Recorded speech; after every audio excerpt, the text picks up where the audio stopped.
This could be the best season of all time. I don't think that I have ever gone into a season with so much like genuine hype and anticipation. Please do not let this be a letdown. How much money does Epic Games make a year? 5.7 billion! First impressions are very important. You wouldn't want your first ever Wagyu steak to be a charred waste of $5,000, right? You want to savor every last moment of it, because you probably never will experience anything like this in your life. If you're wondering why I'm making the Fortnite season analogy with a steak, I'm hungry. And also, because after the third longest season in history, anything would be better than that. The trailer promised the return of Ice King, the Foundation, the Last Reality, and possibly even the Imagined Order. Wait, I thought this was a Viking season. Not anymore, fucko! The only Viking skins you're getting are the ones from the item shop. Have fun! I might as well talk about the other skins from the Battle Pass, since we mentioned the Ice King and the Foundation. Squibbly is the GOAT, because he hates fish stick just as much as I do, that orange fuck. Lady Windfrost is an interesting character. Hopefully she won't get elf ears later in the season. Dasha is a thought with those fuck ass ooh cat ear headphones. Like, bitch, you're not PewDiePie! What a fucking... The Order Reforged needs to calm the fuck down with that bakery. Lord have mercy. Elite Juice is a weapon designed for white teen boys to create more mixed children. Bugs Bunny. Holy shit! It's Bugs Bunny! And finally, the two rivals. The two poster boys of this season. Ice King and the Foundation, aka Captain Israel. One gave us the greatest season of Chapter 1. The other works at McDonald's.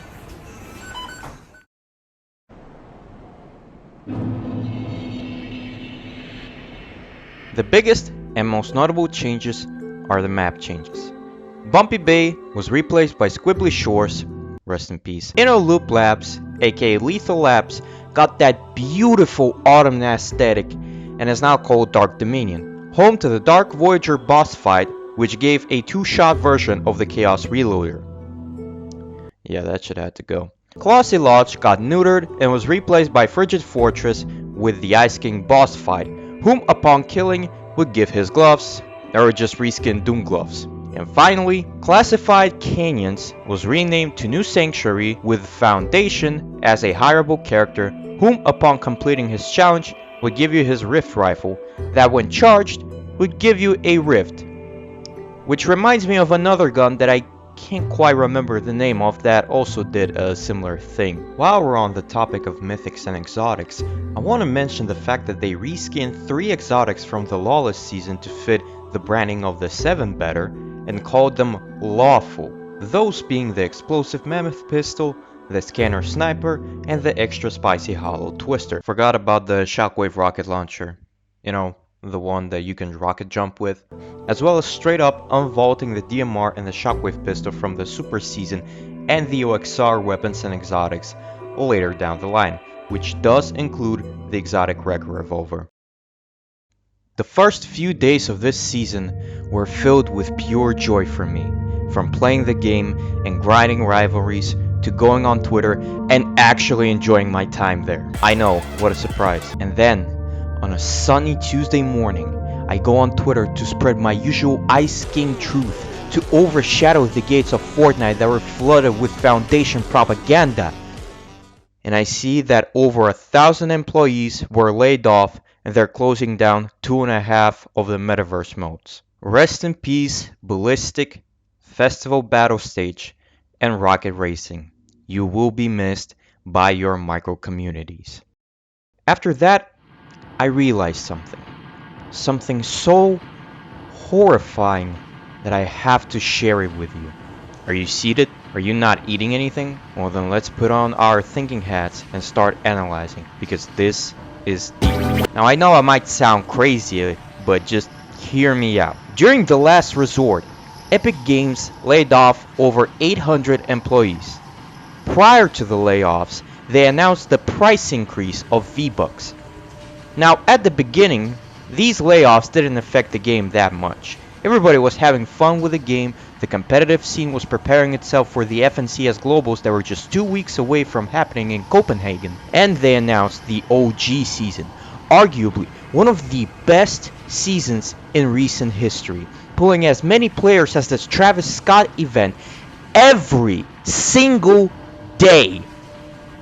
And then Chapter 5 happened. Now the first season might be one of the seasons I enjoyed a lot, probably because I was pulled back into the game, or maybe it's because of Peter Griffin. But at that point, the cracks were already showing up.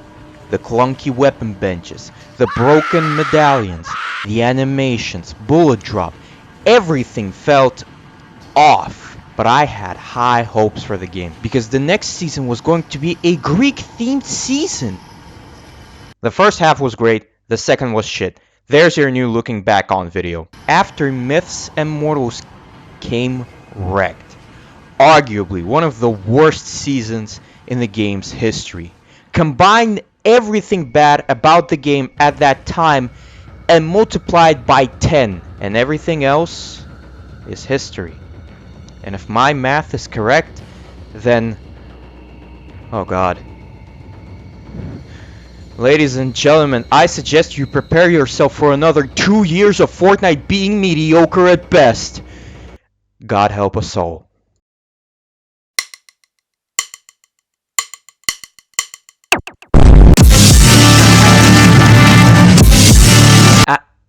You thought I forgot about Triple T and Ballerina Cappuccina? Yeah, there was this whole drama about them on Twitter. People were blocking each other for this. I'm not going to discuss it in this video. Anyways, guess who won Act 1? Team Ice King, baby! Now, Act 2 as a whole was extremely boring. So to not put you to sleep, let's just get through this as quick as possible. Save the World became free to play, and to commemorate this event, Epic Games has made a POI made out of build pieces with Penny and Jess as NPCs. You could also unlock Jess as a skin for free by getting 350,000 XP in Save the World. But probably the most important thing that came from this update was that they finally added the Super Shredder from Save the World. Epic originally planned to add this gun all the way in Chapter 1, but they scrapped it. And now, after years of rotting in the game files, it's finally here. And you can double pump with it. Later down the line, we got the Hammer Revolver. We also saw the return of the Scanner Grenade Launcher. Can you really tell I'm trying? And also, we got the return of the Infinity Blade. It now takes only 2 item slots, and it's even more overpowered. Amazing. Also, they brought back the Boom Sniper. Fuck that thing. Oh shit, right, they killed Tip Top Terrace. These motherfuckers killed Tip Top Terrace, rest in peace. We saw the introduction of Lois Griffin, Peggy Hill, and Linda Belcher into the game for Mother's Day, which is a really nice touch, as well as the return of the Reaper Sniper, Zeus's Thunderbolt for some reason, and finally, with the start of Act 2, we saw the introduction of a new reload map and a new weapon called the Cube Rifle, which is, surprise surprise, OPAF. The way it works is similar to the AR from Half-Life 2. Left mouse is shooting, right mouse is a projectile. But we already know how it works. They just introduced the Chaos Reloader and it's already nerfed. I'm sure they buffed it twice and kept it in competitive. Now on paper, all of this sounds really great, but in reality, at least for me, this was the slowest part of this season, and this act just kept going on, and fuck it, I guess I'll talk about it here. Arena's box fight is a washed down version of literally any creative box fight map. On launch, some players couldn't even get the match to start.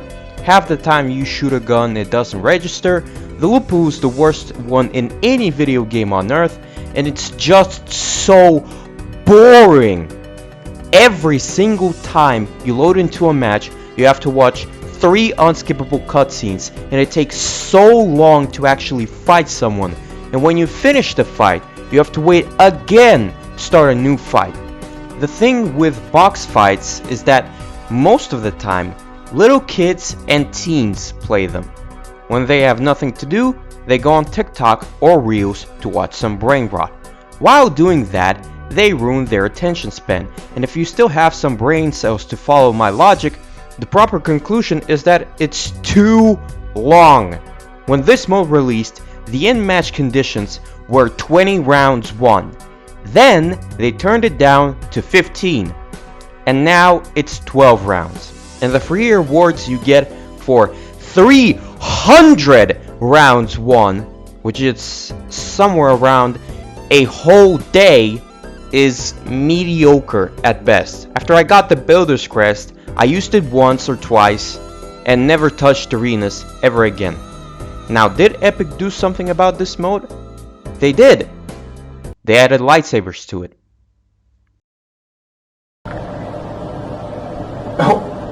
Oh hey, I'm just about to go to bed. I know we couldn't Skype tonight, but that's alright. Good night, girl. I'll see you tomorrow.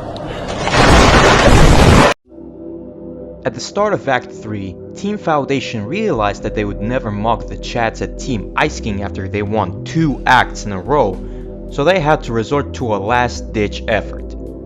Call in a brand for help. Again, this time it's Overwatch, and with the Overwatch being Overwatch, the first thing community started discussing is the thickness of Tracer's ass. I wish I was joking, but the most important thing that came with this update was not the locations from Overwatch in which I totally wasn't molested by an entire team after I thought I was Zemi and could clutch a 4v1, it was the insane overhaul to Zero Build. Now, when you drop into the game of Zero Builds, you have a pistol and a single mini shield, which is a nice addition, but the starting pistol was different to the one in the loot pool, aka fucking garbage. Know your fucking place, trash. The singular mini shield is a cool change, but I don't know, why couldn't they just give us 2 so we don't have to look for one more mini? But anyways, they also made it so you have infinite stamina when you have your pickaxe out, which is always great considering you constantly run out of it in like 2 microseconds. They also added the option to cut off your glider mid-flight and just fall.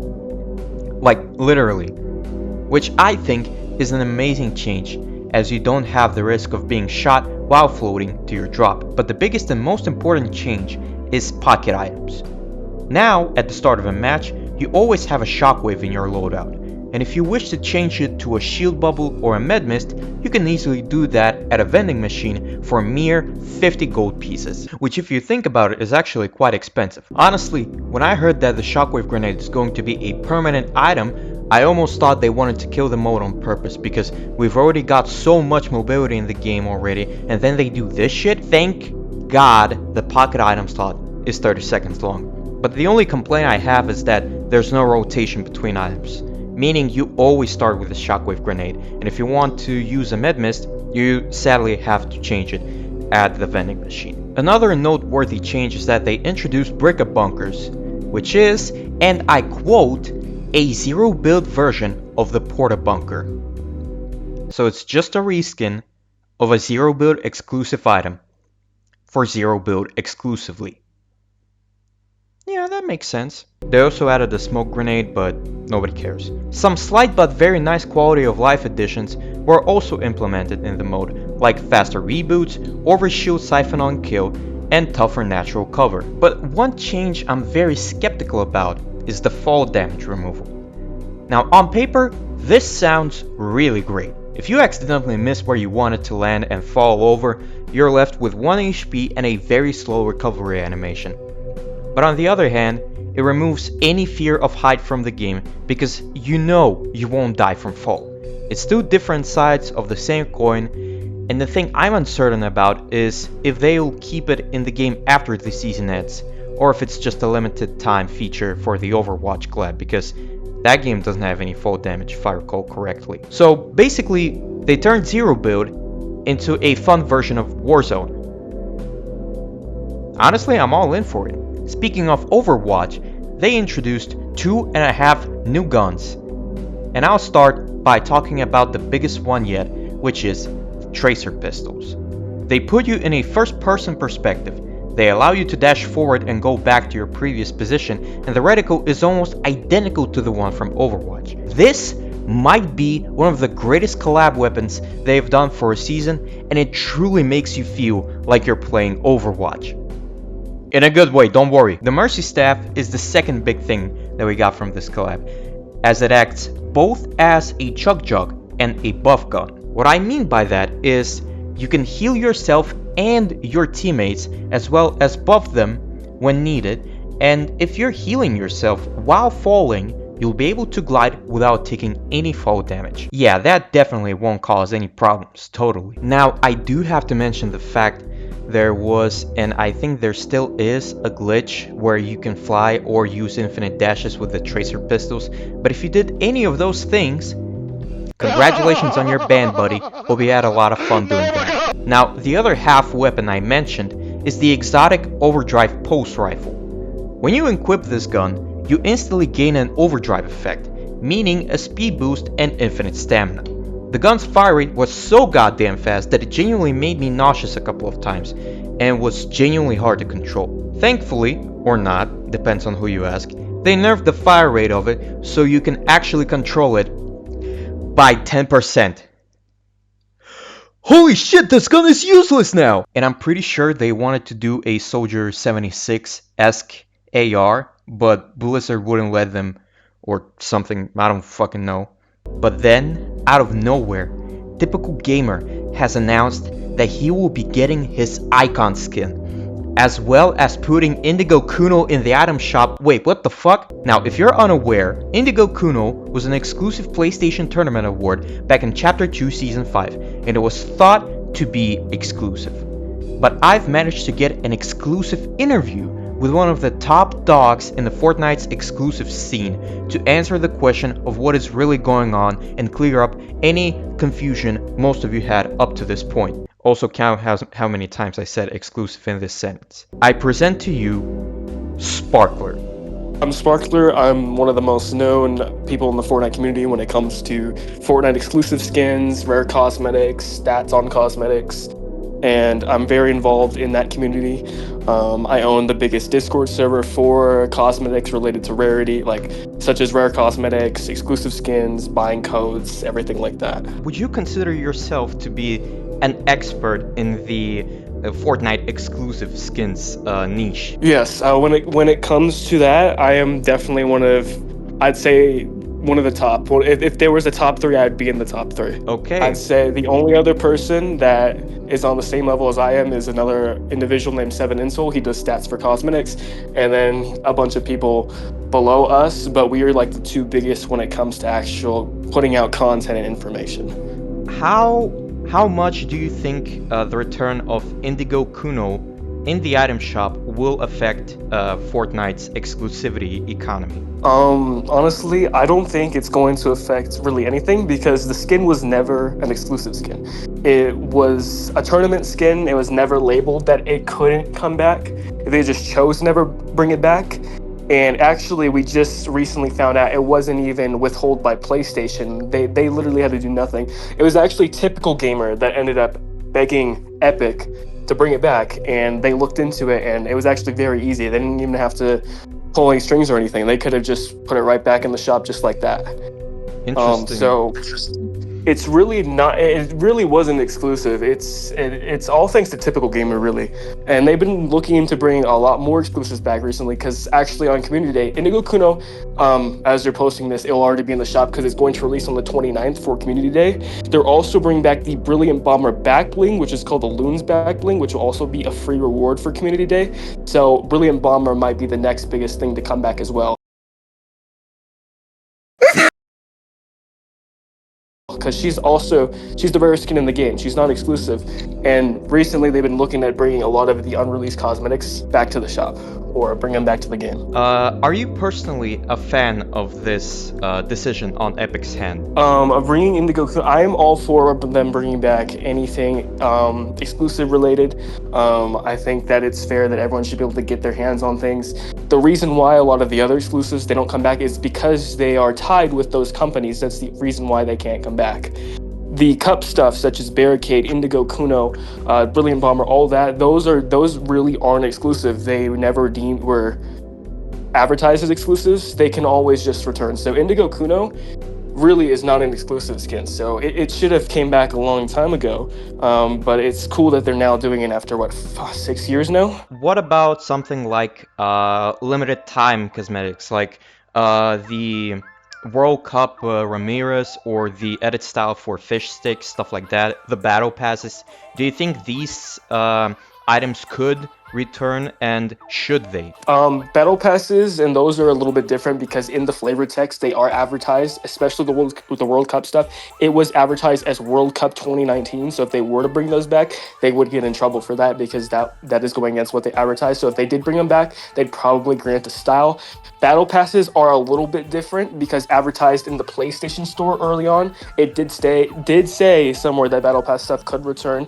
So it would be a little bit different if Battle Pass the Battle Pass stuff came back compared to the World Cup, because it all is down to the what they basically say when the stuff originally comes out, what they promise to the community. Okay, but what about something like the Paradigm, Black Gold styles, Renegade Raider styles, Skull Trooper, Gold Trooper? Do you think these edit styles should be available for anyone at any point?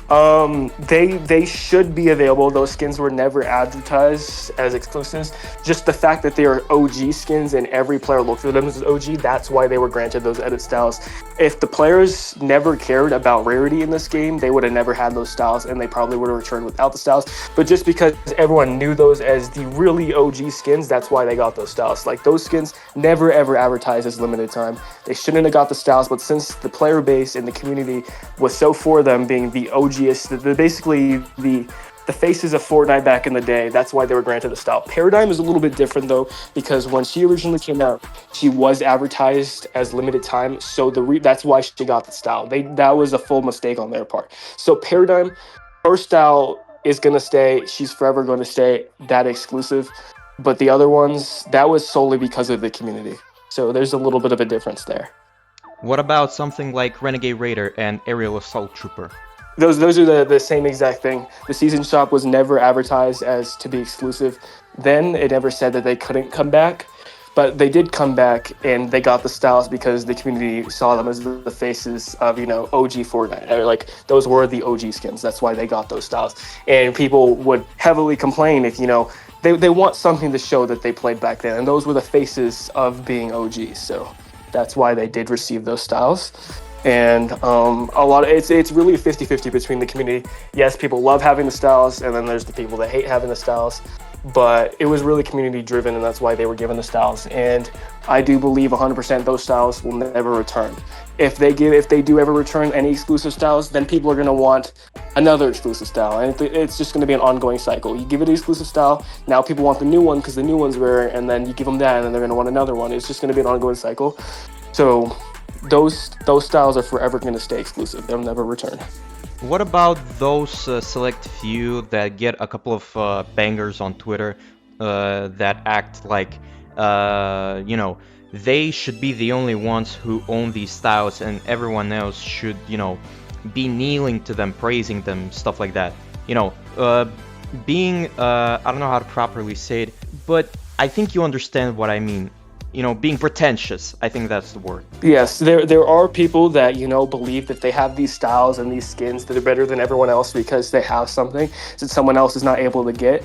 And it really just depends on the type of person. Of course, you're going to have people in every single game you play that they're going to have something that someone else can't get and they're going to gloat about it. And that's just really how it is. But at the end of the day, it's all pixels. And I mean, if they did get it, that's their right to gloat about it. I mean, I can't really complain if someone has something OG, regardless of how they got it. They have it, so it's theirs. Bragging rights for them. Okay. And knowing Epic Games, they're not gonna bring those styles back. Mm-hmm. But do you consider the purple edit style for Skull Trooper to be a happy little accident or a snowball effect? I believe, honestly, when they want, the players knew that they were going to come back, and everyone saw those, like I said, as the faces. The thing is that the argument that's been going on for years, though, is why when Recon returned, she got nothing, but then Ghoul and Skull got something. But I don't know. Honestly, my take on that is they did need something to show that there was players back then, and the players did want something to show that they had full commitment from back then, because there wasn't any skins to show. There was the Battle Pass, yes, but aside that, there was nothing to show that you played right before the Battle Pass was even a thing. So that's why they were given those styles. Second to final question. Do you consider these things to be an important event to the game's overall health? Or are these, moments like these are when developers are just jingling the keys to the player base so that they stay on the game for just a little tad bit longer and spend an extra penny? I mean, these are all just cosmetics. Most people that play the game to play the game, but then you're going to have a handful of people like me that like the game because of the cosmetics. I believe, such as, if we're going to use Indigo Kuno as an example, like I said, she was never exclusive. It was just up to Epic Games whenever they decided they wanted to bring her back. And now that Typical Gamer requested her back, she's coming back. And I don't believe it's because they want money. I don't think they really care about bringing money in for that skin at all. It was just a matter of time for it to return, just like a lot of the stuff that has came out. Alright, and final question. Are you Team Ice King or Team Foundation? The original team I chose Team Ice King. Alright, well, I appreciate talking to a fellow brother in arms. Team Ice King all the way. You know what it is, Yes. baby. Way. You know what it is, Yes. baby. I am willing to go on a compromise here. I am willing to ignore the fact that the Community Day, constant power hours, Dev Sundays are just Epic Games trying to do as much damage control as they can. This season started out as something that we haven't seen in over 6 years. But the reality is, Epic Games has been doing this damage control so that everyone forgets that people who dedicated years of their life to this game and this company were thrown out of it like they're expendable resources. I haven't had this much fun playing a season since Season 9, but I cannot turn a blind eye on the layoffs. Originally, I wanted to give this season a 10 out of 10 and a badass seal of approval, but as it stands, this might be the last good season we will get in a long, long while, and I will have extremely fond memories of it. All that's left is to hope that the later seasons turn out to be just as good as this one, but the reality is, it's only going to get worse from here, and neither I nor the community knows how this will end.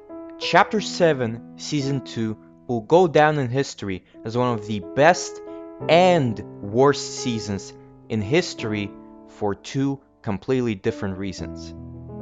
And that's why I give this season a strong 8. It has a little something for everyone. For everyone.